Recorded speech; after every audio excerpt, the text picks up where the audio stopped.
When Ford first announced that there would once again be a 4-cylinder Mustang, people were outraged. How could they do this to America's pony car? Well, it's here, so deal with it. Now, let's find out if a 4-cylinder turbocharged Mustang is any good or a total failure.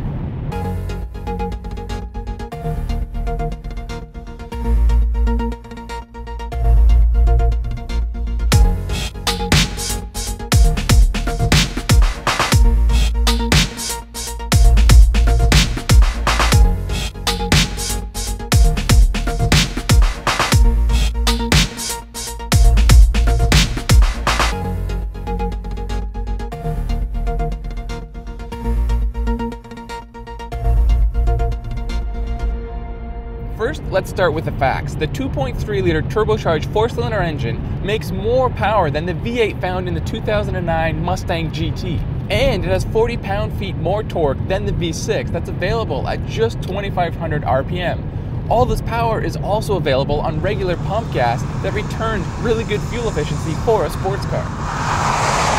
The engine behaves a lot like a Subaru Turbo. There's not a lot of power down low, but mid-range punch and high RPM power are good once the turbo builds. The car feels a lot faster than the numbers suggest, and there's more than enough torque to accelerate this car in 6th gear. There's no need to downshift when passing on the highway, just hit the gas and off you go. The more I drive the EcoBoost, the more I wonder, why does the V6 still exist? Other than those who refuse to accept a 4-cylinder in a Mustang, there's no need for the V6 anymore because this engine is fantastic. If you're sad about the demise of the Hyundai Genesis Coupe Turbo, this car will make you forget all about it. Now let me explain. Part of that has to do with the way that this car is optioned. It's a bit of an enthusiast special. The only features that are added are the Recaro seats, the performance package, the reverse park assist, and the security package. That puts this car at just $30,500 after destination charges, and that places it right in the heart of the affordable sports car wars. And if we remove the park assist, it would have qualified for the under 30K sports car shootout we had this summer, and I'm pretty certain this would have set the fastest lap and given the WRX a run for the overall title. I think I smell a comparison coming on. The reason for my bold claim has a lot to do with the performance package. Having a lot of power is one thing, but if the rest of the car can't back it up, it's not a real sports car. The performance package in the EcoBoost Mustang adds things like a higher final drive ratio, grippy summer tires that measure 255mm in width all around, and larger brakes all around with 4 piston calipers in the front. But as you might have noticed, it's the dead of winter, and today it is cold, really cold. Luckily, my summer rubber has been swapped out for some Pirelli winter tires. Now these aren't actual snow tires, but high-performance winter rubber. As opposed to snow tires, they're not the best in deeper snow, but they are good on dry pavement and wet conditions. Plus, when the weather does get messy, it just makes it easier to do snow donuts.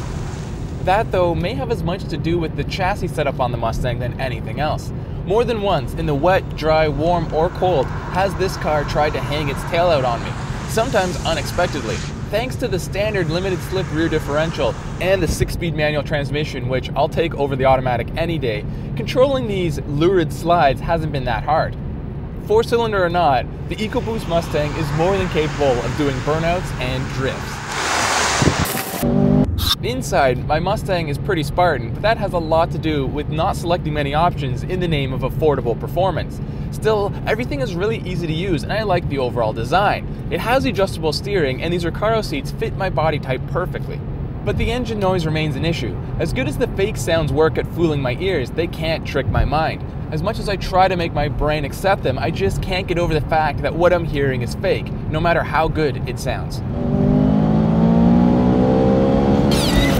If you still don't like the idea of a 4-cylinder engine in a Mustang, get over it. It's here and equipped the right way turns the car into an excellent performance bargain. Priced right in line with other budget sports cars, it's just as responsive and powerful as anything in the $30,000 price range, while offering classic pony car styling.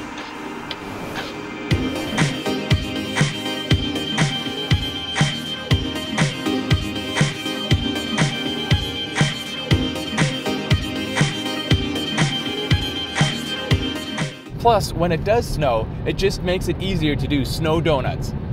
Snow nuts.